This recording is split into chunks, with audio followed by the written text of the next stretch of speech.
नमस्कार बच्चों, 10+2 की फिजिक्स की बोर्ड रिवीजन सीरीज के अंदर आपका स्वागत है। आज का भी इस वीडियो लेक्चर के अंदर हम ये लेक्चर नंबर 5 ले रहे हैं।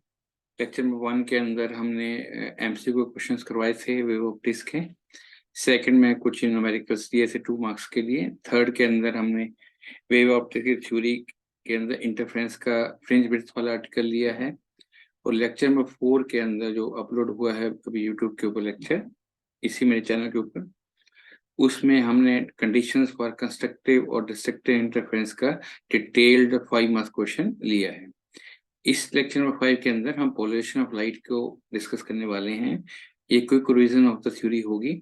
इनमें क्वेश्चन 3 मार्क्स के कैसे आ सकते हैं, इनमें से 1 मार्क का क्वेश्चन भी कैसे बनेगा, और अगर बाई चांस एक या दो क्वेश्चन को क्लब कर दिया जाए तो पोलराइजेशन से 5 मार्क्स का क्वेश्चन भी बन सकता है। तो मैं अब आगे स्टार्ट करने जा रहा हूँ। उम्मीद है कि आपको समझ आएगा। ठीक है बच्चों, ध्यान से सुनना। तो हम अब पोलराइजेशन ऑफ लाइट स्टार्ट कर रहे हैं।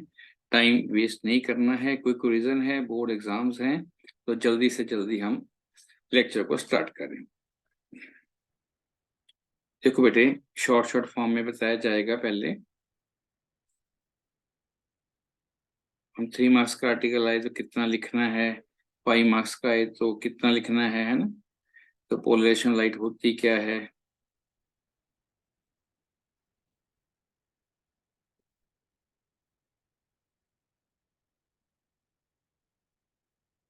तो आप जरा ध्यान से देखें।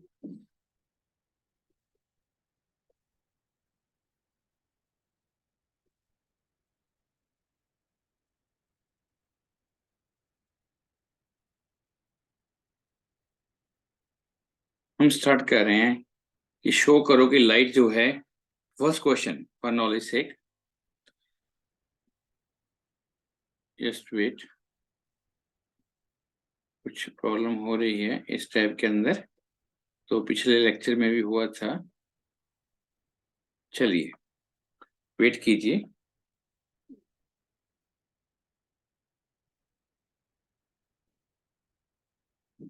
ओके, मेरे ख्याल से अब आपको क्लियर स्क्रीन नजर आ रही होगी।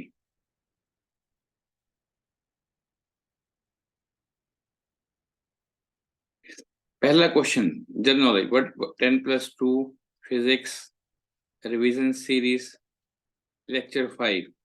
चाहे आप पंजाब स्टेट बोर्ड के बच्चे हैं, चाहे सीबीएसई बोर्ड के बच्चे हैं, आप इन क्वेश्चंस को ध्यान से देखिए। ये कोई टैब ही प्रॉब्लम क्रिएट कर रहा है। ओके, कोई नेट की प्रॉब्लम भी इशू आ रही है, नेट भी स्लो चल रहा है। तो जल्दी जल्दी से पोलराइजेशन के चैप्टर को वेव ऑप्टिक्स में हम कैसे कर सकते हैं। पहला क्वेश्चन है कि शो करें लाइट ट्रांसवर्स नेचर होती है। लाइट ट्रांसफर नेचर का मतलब लाइट इलेक्ट्रोमैग्नेटिक वेव है। लाइट ये दिखाया गया है सोर्स ऑफ लाइट जिसमें से waves rays in all direction निकलती हैं, ये अनपोलराइज्ड लाइट है। इसको जब हम एक कुनीन आइडोसल्फेट के क्रिस्टल से पास करते हैं, उसके सेंटर में एक्सिस होती है, तो ये जो वाइब्रेशंस होती हैं जो पैरेलल टू एक्सिस होंगी वो तो निकल जाएंगी, जो इस एक्सिस के परपेंडिकुलर होंगी, जो पैरेलल होंगी, वो इस स्लिट में से पास हो जाएंगी। कुछ हर बुक लिखने का अपना ढंग होता है। जो परपेंडिकुलर टू दिस कॉपी होगा, ये हम डॉट से दिखा सकते हैं, वो पास नहीं होगा इससे। तो हमें इस क्रिस्टल से after passing through unpolar light through a polariser, polariser quinine iodosulphate, organic भी होते हैं, इनऑर्गेनिक भी होते हैं, डिटेल में हम नहीं बता रहे अभी। तो दो हमने सिमिलर क्रिस्टल्स लिए हैं, एक का नाम पोलराइजर है, एक का एनालाइजर है। तो पोलराइजर में से जब लाइट पास कर रही है तो इसकी वाइब्रेशन एक प्लेन में मिल रही है, एरोस।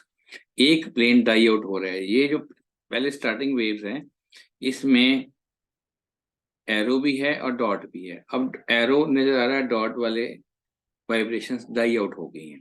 सेकंड हमने क्रिस्टल लिया जिसको एनालाइजर कहा है, उसका प्लेन पहले वाले क्रिस्टल के पैरेलल रख दिए, दोनों की एक्सिस पैरेलल कर देंगे। तो ये जो एरो है ये सेकंड में से भी पास हो जाएगा, तो हमें intensity directly proportional to amplitude square हमें लाइट मिल जाएगी यहाँ। अगर सेकंड क्रिस्टल को, जिसको एनालाइजर कहते हैं, पोलराइजर के परपेंडिकुलर रख देते हैं, इसकी ये एक्सिस होगी, इसको ऐसे रख देते हैं, ये पोलराइज लाइट है जिसकी वाइब्रेशन एक प्लेन में है, ये अनपोलराइज लाइट है। अनपोलराइज लाइट जब पोलराइजर से पास हुई तो आपकी वाइब्रेशन एरो वाली मिल्की डॉट्स नहीं है। अब इसको इसमें से पास करेंगे तो ये पास नहीं होगा, तो इंटेंसिटी हमें 0 मिल जाएगी। तो सेकंड क्रिस्टल को फर्स्ट क्रिस्टल के परपेंडिकुलर लेके जाएंगे, रोटेट करते जाएंगे, जैसे रोटेट करते जाएंगे इंटेंसिटी ऑफ द वेव घटती जाएगी। बिल्कुल परपेंडिकुलर करने से हमें कोई लाइट प्राप्त नहीं होगी। इसका मतलब है जो लाइट थी उसके अंदर दो वेव थी। अगर लाइट के अंदर दो वेव थी तो उसके अंदर इलेक्ट्रिक फील्ड भी थी और उसके अंदर मैग्नेटिक फील्ड भी थी।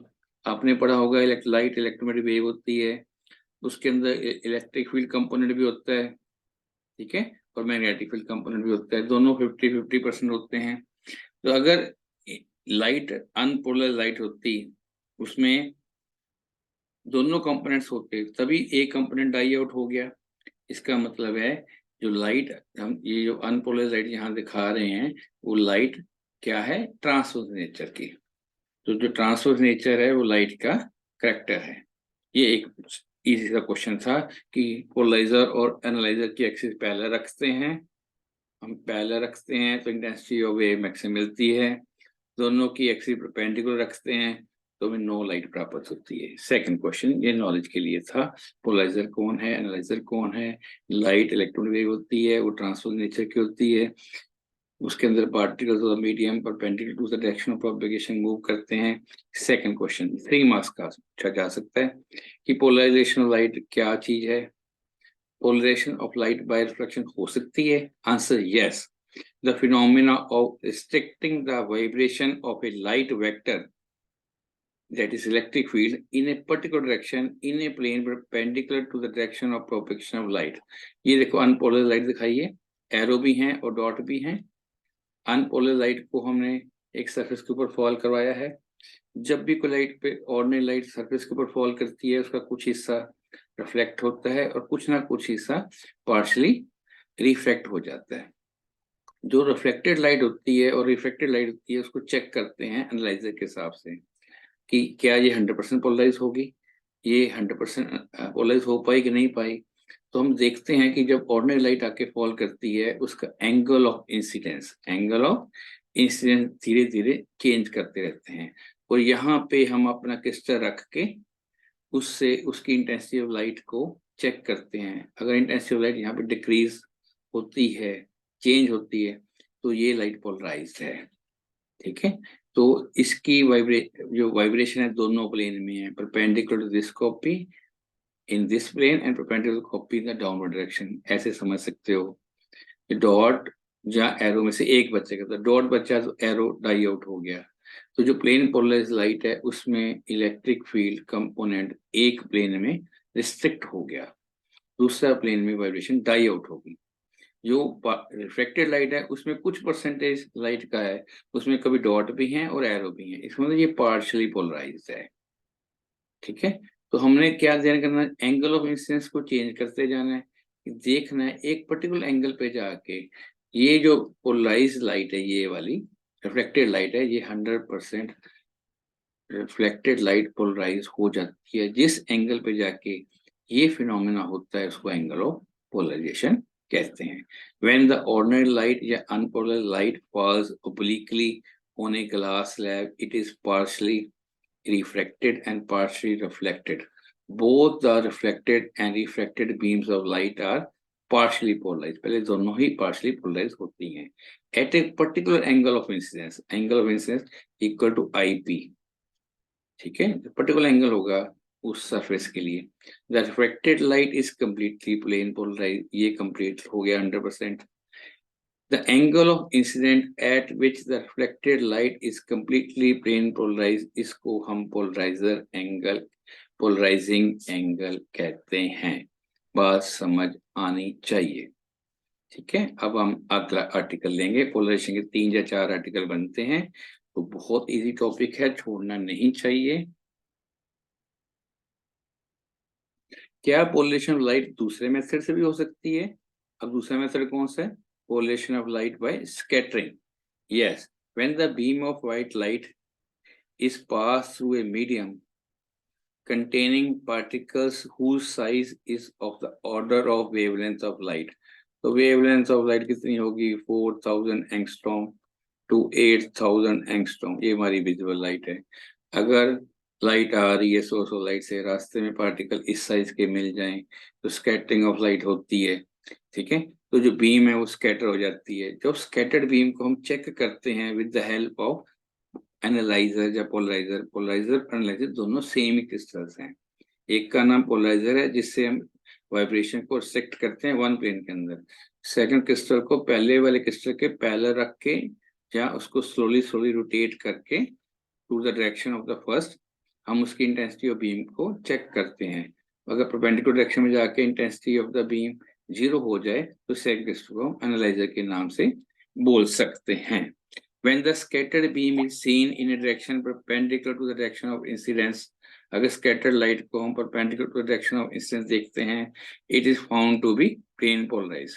तो एनालाइजर्स के हम चेक करेंगे, तो ये लाइट को हम चेक कर रहे हैं, ये स्कैटर है, ये लाइट आ रही है, ठीक, अनपोलर लाइट ऐसे आ रही है ऊपर से, ये पार्टिकल है जिसका साइज वेवलेंथ ऑफ लाइट के बराबर है, टकराने के बाद एक्स डायरेक्शन या वाई डायरेक्शन, इसको हम लाइट आ रही है जेड डायरेक्शन से, उसको एक्स एक्सिस की तरफ से देख लें, मतलब 90 एंगल बन जाएगा। या इसी को अनपोलर लाइट के परपेंडिकुलर डायरेक्शन वाई एक्सिस भी बनती है, यहाँ पर एनालाइजर रख के या इस तरह रख के हम चेक करें और लाइट हमें प्लेन पोलराइज मिल जाए तो कहाँ पे मिलती है? Perpendicular to the direction of incidence.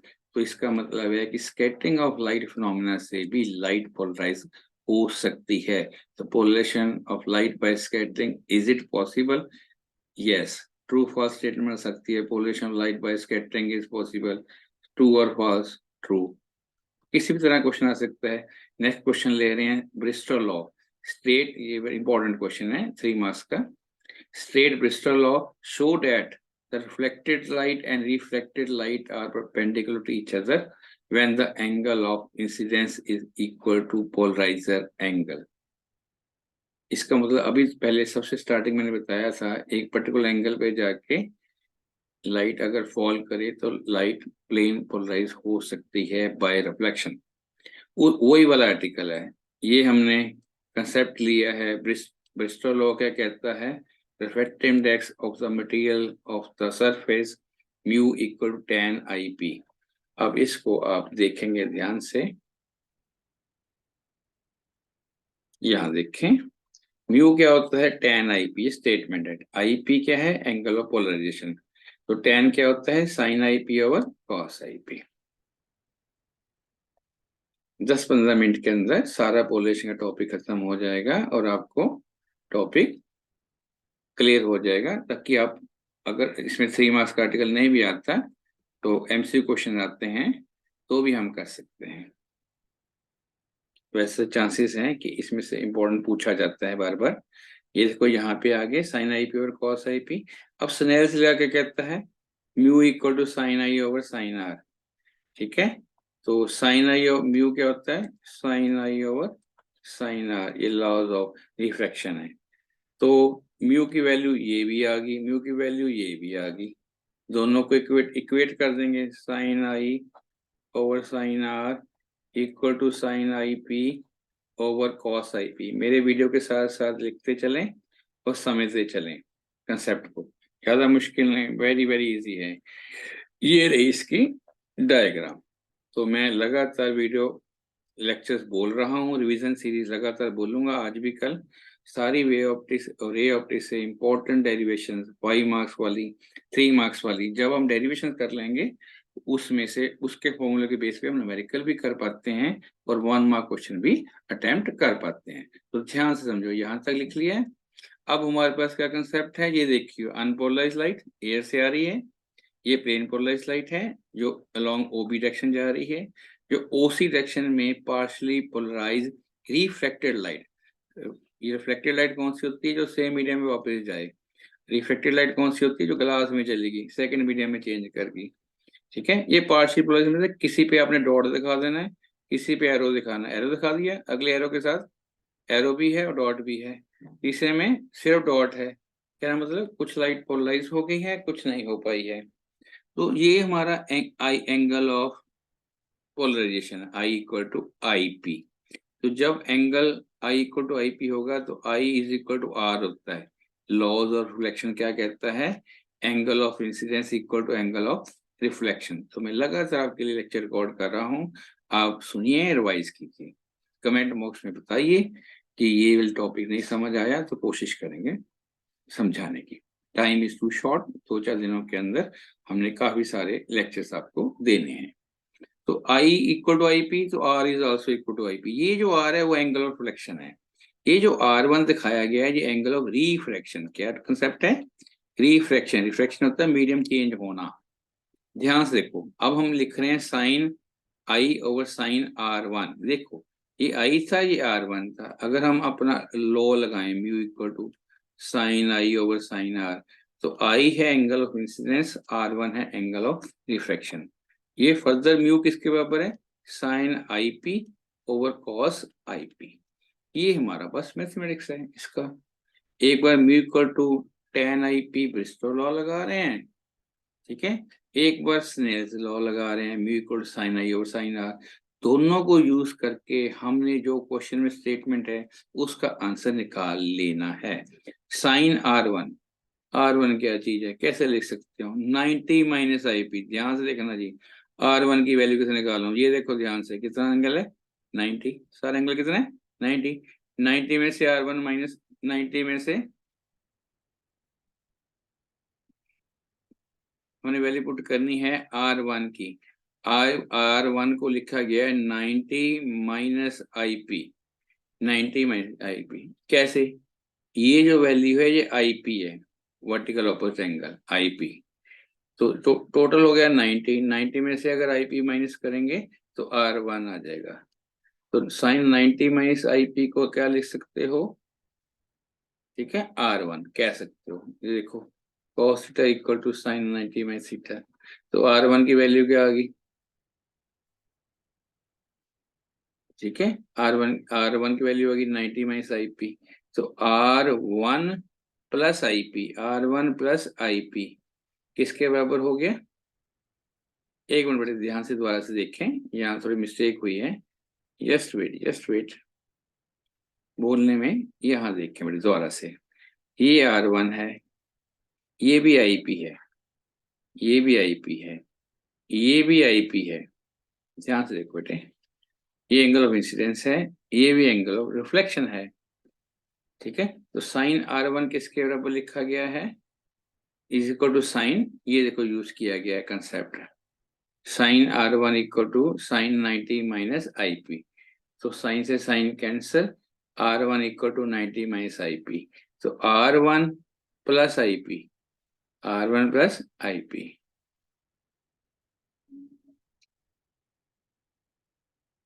इसमें देखो दोबारा से देखो बेटे एक मिनट जरा, sine I over sine R1 sine I P over cos I P. ये देखो ध्यान से, ये कंसेप्ट है ना। ये देखो, ये साइन R1 किसके बराबर है, कॉस आई पी के। तो कॉस आई पी को कैसे लिख सकते हो, साइन 90 माइनस आई पी। अब समझ आ गया, साइन 90 में थीटा क्या होता है, कॉस थीटा। तो ये कंसेप्ट था, ये कॉस आई पी की वैल्यू 90 माइनस आई पी लिखा गया। तो साइन से साइन काट दिया गया, R1 की वैल्यू 90 माइनस आई पी आ गई, दोनों को ऐड कर दिया गया, 90 हो गया यहां से, ठीक है। ये एक इक्वेशन बन गई। तो आईपी किसके बराबर, ध्यान से देखो आईपी किसके बराबर है इस समय, आईपी किसको कहते हो, equal to angle of reflection. इस R1 को क्या कहते हो, एंगल ऑफ रिफ्रैक्शन। तो R1 की जगह पे R1 आ गया, आईपी की जगह पे R आ गया, इक्वल टू 90 हो गया। तो R क्या हो गया, R क्या हो गया, 90 माइनस R1, ये रहा 90। R1 कौन है, एंगल, कहाँ पे दिख रहा है एंगल, R1 बन गया 90 minus B O Y. R क्या है, आर क्या है, आर आर आर, ये देखो एंगल से सारा एंगल है 90, अगर इसमें से ये माइनस कर दें तो R1 को हम, R को क्या लिख सकते हो, इस R को क्या लिख सकते हो, टोटल 90 माइनस BOY, और R1 को क्या लिख सकते हो, 90 माइनस COY, 90 माइनस COY। आ गया आंसर। अब देखो आपकी वैल्यू पुट कर लो, R1 plus R equal to 90, R1 की ये वैल्यू, सॉरी R की ये value 90 minus BOY equal to 90। अब देख लो, एक 90 सेंटी कैंसिल हो गया, BOY और COY को इधर भेज दो, एक 90 सेंटी कैंसिल हो गया, तो BOY देखो ध्यान से, BOY प्लस COY 90, टोटल कितना हो गया, BOY प्लस COY, ये दोनों मिलके 90, इसका मतलब ये कितना एंगल बन गया। अब यहाँ से देखो, मैं इसको दोबारा से आपको दिखाता हूँ, ये जो एंगल कितना बना, अब ये बना 90, इन दोनों का सम ये भी 90, टोटल एंगल कितना हो गया देखो, 180। क्लियर। तो थोड़ा सा मैथमेटिक्स लिखने का ढंग होता है, तो बुक वाला मैथ भी फॉलो कर सकते हैं, थोड़ा बहुत हम अपनी मर्जी से भी चेंज कर सकते हैं। तो ये ब्रिस्टल लॉ की डेरिवेशन 3 मार्क्स में, स्टेट ब्रिस्टल लॉ है, डेफिनेशन ऑफ ब्रिस्टल लॉ है, उसको यूज करके रिफ्लेक्टेड लाइट, ये हमारी है रिफ्लेक्टेड लाइट OB, और OC है हमारी रिफ्लेक्टेड लाइट, दोनों आपस में म्यूचुअली परपेंडिकुलर होती हैं। अगर ये प्रूव करना डेरिवेशन पेपर में आए तो ये कंसेप्ट है। दूसरा उल्टा भी आ जाता है, state and prove Brewster law, state and prove Bristol, वो भी देखते हैं। अभी हम नेक्स्ट आर्टिकल लेंगे। नेक्स्ट आर्टिकल क्या कह रहा है, मेलोस लॉ। मेलोस लॉ क्या कह रहा है, लेट अस सी। मेलोस लॉ क्या कह रहा है, जैसे मैंने बताया था, ये अनपोलराइज्ड लाइट है, डॉट और एरो हैं, इसमें इसको क्रिस्टल में से पास किया, जिसमें सेंटर में एक्सिस था, आपको एक एरो मिला, डॉट नहीं मिला। सेकंड क्रिस्टल में से पास किया, उसकी भी एक्सिस के पैरेलल थी, आपको एरो मिल गया जिसका एम्पलीट्यूड A है। तो इंटेंसिटी किस पे डिपेंड करती है, A स्क्वायर पे, आपको इंटेंसिटी यहाँ पे मैक्सिमम मिल गई। इसको हमने पोलराइजर कह दिया, इसको एनालाइजर कह दिया। ये कुनीन हाइड्रोसल्फेट नेचुरली रिएक्टिंग क्रिस्टल्स होते हैं, ऐसे इनऑर्गेनिक भी होते हैं, हम डिटेल में नहीं जाने वाले। तो क्वेश्चन क्या है, अगर सेकेंड क्रिस्टल से, जिसको एनालाइजर कहते हैं, उसमें से निकलने वाली वेव का एम्पलीट्यूड A है तो intensity I equal to A square है। अगर पहले वाला क्रिस्टल ऐसे रखा हुआ है, सेकंड उसको टेढ़ा रखा हुआ है, उसका एम्पलीट्यूड जहां जाएगा, अब दोनों के बीच में एंगल क्रिएट हो गया। ठीक है, फर्स्ट और सेकंड के बीच में एंगल क्रिएट हो गया, पहले ऐसे था, दूसरा ऐसा है, थीटा आ गया। तो यहाँ से जो वेव निकलेगी वो A cos थीटा निकलेगी। तो इंटेंसिटी ऑफ द वेव या रे emitted by the second crystal, जो एनालाइजर है, वो उसमें से निकलने वाली जो अब फाइनल इंटेंसिटी आई है, वो A पे डिपेंड नहीं करेगी, A cos थीटा के होल स्क्वायर पे करेगी। तो कॉन्स्ट प्रोपोर्शनलिटी K लगा दिया, K A square cos square theta.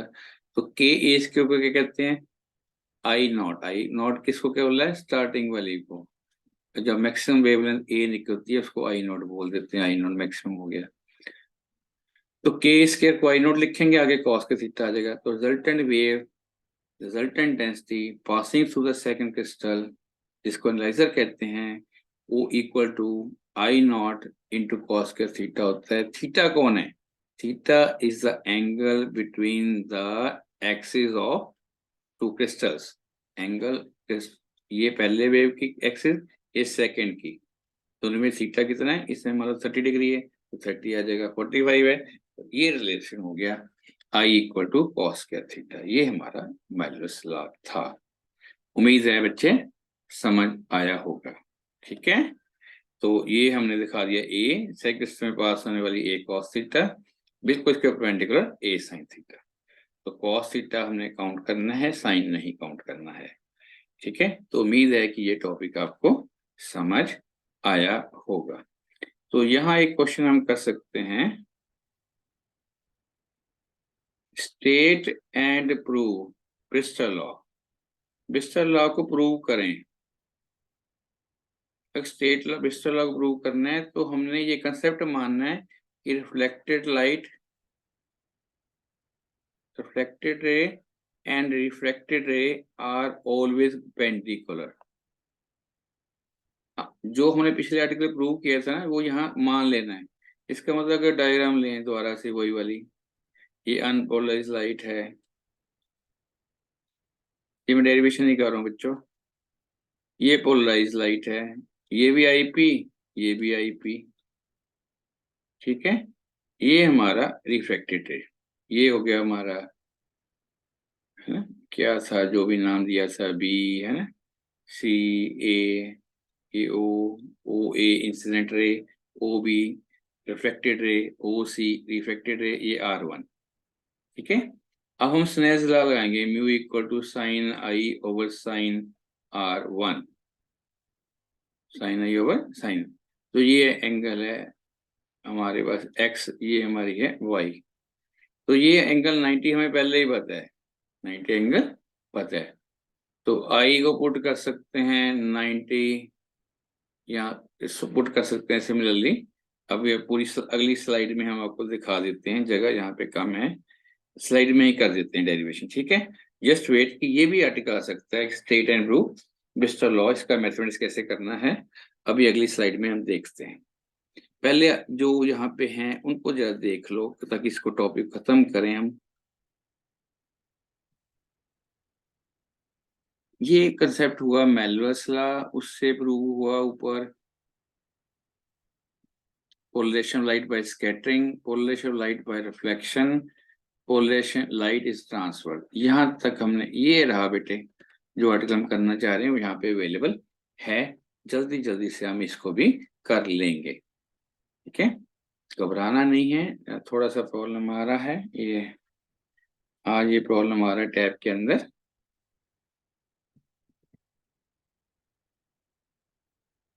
ठीक है, थोड़ा सा कोऑपरेट कीजिए बच्चे, थैंक यू वेरी मच। तो बहुत देर के बाद हम लेक्चर रिकॉर्ड कर रहे हैं आपके लिए, तो रिवीजन है फटाफट, ये देखो बड़े से देखो, आई इक्वल टू आई पी, ये हमारा आई पी, ये भी आई पी, तो ये आर एंगल ऑफ रिफ्लेक्शन है, ये जो R1 है ये एंगल ऑफ रिफ्लेक्शन है। ये देखो रिफ्रैक्टिव इंडेक्स ऑफ, प्रूव करना है। अब हमने पिछली बार हमने इसको यूज किया था, mu equal tan i p, अब mu equal tan i p हमने आंसर निकालना है। तो पिछले क्वेश्चन में रिफ्लेक्टेड रे ओबी, ओसी रिफ्लेक्टेड कंपोनेंट, ये एक दूसरे के परपेंडिकुलर होते हैं, ये कंसेप्ट हमने यूज कर लिया है। कब होते हैं ये बराबर दोनों, ये रे दोनों परपेंडिकुलर कब होती हैं, 90 एंगल कब बनता है, जब angle I equal to I P होता है। तो ये एंगल में, ये हमें गिवन है B O Y plus C O Y equal to 90। अब बी ओ वाई को कैसे लिख सकते हैं, देखो सारा एंगल क्या हो गया, सारा एंगल क्या हो गया, परपेंडिकुलर 90, तो 90 माइनस आर, 90 माइनस आर में बी ओ वाई की वैल्यू आ जाएगी, ये देखो 90 minus R, R is angle of reflection, और सी ओ वाई क्या बन जाएगा 90 माइनस R1 इक्वल टू 90। तो आर जो है वो बेसिकली आर किसके बराबर है, आई पी के, तो आई की वैल्यू आई पी, तो 90 minus I P plus 90 minus R1 equal to 90। तो लिख लीजिए, स्टेप पूरा कर लीजिए, 180 minus I P minus R1 equal to 90, ठीक है।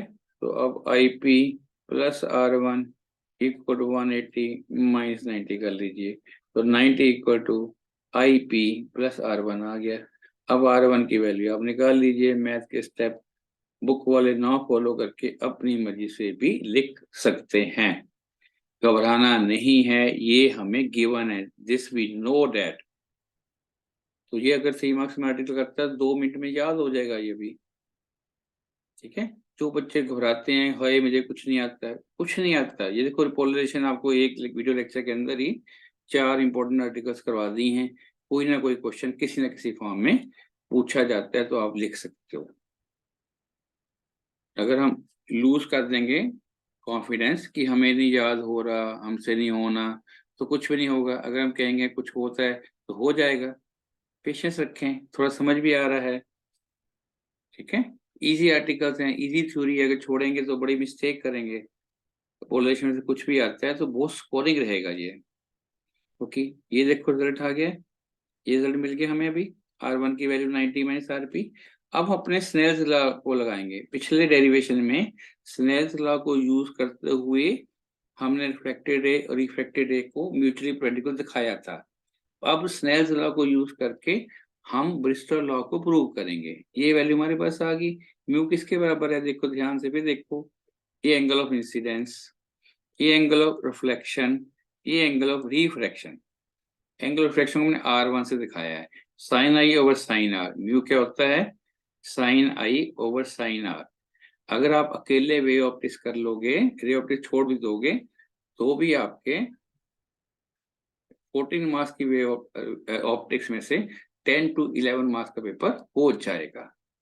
एक ही डेरिवेशन है 3 मार्क्स वाली, वो दोनों में से किसी में भी आ सकती है। जो 5 मार्क्स का क्वेश्चन है उसमें वेव ऑप्टिक्स और रे ऑप्टिक्स में से और आना है। अगर आपने और बड़े क्वेश्चन रे ऑप्टिक्स के याद नहीं करने, तो सिर्फ वे ऑप्टिक्स के ही कर लीजिए 6 या 7। इनमें से तो आना ही आना है एक, ठीक है। इंटरफेरेंस से भी आ सकता है, डाइफ्रैक्शन ऑफ लाइट से भी आ सकता है, पोलराइजेशन लाइट से भी आ सकता है, laws of fraction on the basis of Huygens theory पे भी आ सकता है। तो मैं वे ऑप्टिक्स के 7 to 8 डेरिवेशन एक एक वीडियो लेक्चर के अंदर एक एक करके सब कवर करने जा रहा हूँ। आप पेशेंस बना के सारे मेरे लेक्चर को की सीरीज को देखिए। मैं बिना एडिटिंग के लेक्चर डाल रहा हूँ, ठीक है। मुझे एडिटिंग करनी नहीं आती, मैं जैसे रिकॉर्ड कर रहा हूँ वैसे ही डाल रहा हूँ। दोबारा से देखिए, स्नेल्स लॉ पे आगे मी कोड साइन आई ओवर साइन R1 ना, हमारे पास इसमें एडिट करने का टाइम है। तो आई की वैल्यू IP होगी, R1 की वैल्यू ये रही 90 माइनस IP। तो 90 माइनस IP ये रिवीजन बैच है, जल्दी से जल्दी जैसे जैसे रिकॉर्ड हो रहा है वैसे वैसे पुट हो रहा है। Sine IP over cos IP, क्योंकि sine 90 minus theta cos theta होता है, ट्रिग्नोमेट्रिक रिजल्ट है। तो sine IP over cos IP क्या हो गया, tan IP। तो जो ब्रिस्टल लॉ की डेफिनेशन थी वो प्रूव की गई है। इसका मतलब हैंस द रिजल्ट, जो क्वेश्चन है हमने प्रूव कर दिया है, ठीक है। तो मैंने अब ब्रिस्टल लॉ करा दिया, मेलियस लॉ करा दिया, ट्रांसफर नेचर ऑफ लाइट बता दी, पोलराइजेशन लाइट क्या होती है ये बता दी, पोलराइजेशन बाय रिफ्लेक्शन कैसे करते हैं, पोलराइजेशन बाय स्कैटरिंग कैसे होती है। अगर ब्रिस्टल लॉ को यूज करके रिफ्लेक्टेड रे और रिफ्रैक्टेड रे आपस में परपेंडिकुलर है ये प्रूव करना आ जाए, तो ये सेपरेट आर्टिकल है। State and prove Méliès law, state and prove Brewster law है, तो ये सेपरेट आर्टिकल है। तो दोनों आर्टिकल में ध्यान से करना है। तो इस लेक्चर को यहीं पे खत्म कर रहे हैं कि पोलराइजेशन लाइट क्या होती है, पोलराइजेशन रिफ्लेक्शन बाय स्कैटरिंग कैसे करते हैं, पोलराइजेशन लाइट बाय रिफ्लेक्शन कैसे करते हैं, मेलियस लॉ क्या होता है, ब्रिस्टल लॉ क्या होता है। तो these are some important derivations from this chapter. तो उम्मीद है बच्चों आपको समझ आ गया होगा, ठीक है। अगर कोई भी प्रॉब्लम हो, क्वेरी हो, तो आप कमेंट बॉक्स में जरूर लिखें। कोशिश करेंगे कि कम टाइम के अंदर आपका आंसर दे सकें, ठीक है बच्चों। जल्दी से लेक्चर को ध्यान सुने, कॉपी पेन लेके बैठे हैं साथ में। जैसे मैं डेरिवेशन कर रहा हूँ, जैसा सर मेरे साथ नोट्स को देखते हुए लिखिए, 1 बार 2 बार वीडियो को पॉज करके लिखें। लिखते लिखते ही याद हो जाएगा। और मेरे वीडियो को पॉज कर करके सुने, स्टेप्स को, मैथ्स को ध्यान ध्यान से लिखें। 2 बार लिखें, 2 बार लर्न करके लिखें। उम्मीद है चाहे आप पंजाब स्टेट बोर्ड के बच्चे हैं या CBSE बोर्ड के क्वेश्चंस हैं, ये क्विक रिवीजन है। इसमें थोड़ी बहुत थ्योरी को बीच में समराइज किया गया है, डिटेल में कई बार नहीं बोला, लिखा नहीं जाता, तो बोला जरूर जाता है, ठीक है। तो उम्मीद है आपको ये पसंद आया होगा। Thank you for watching this video. तो जो चैनल है उसको सब्सक्राइब कर लें, लाइक कर लें, शेयर कर दें बच्चों के साथ। तो 1-2 दिन, आज और कल का दिन, हम लगातार 5 मार्क्स क्वेश्चन, 3 मार्क्स क्वेश्चन की सीरीज को अपलोड करेंगे, साथ में MCQ क्वेश्चन, साथ में 2 मार्क्स क्वेश्चन। जितना बेनिफिट आपका हो पाया हम कोशिश करेंगे, ठीक है। सारी फिजिक्स तो नहीं हो सकती, लेकिन सम वेरी इंपॉर्टेंट टॉपिक्स।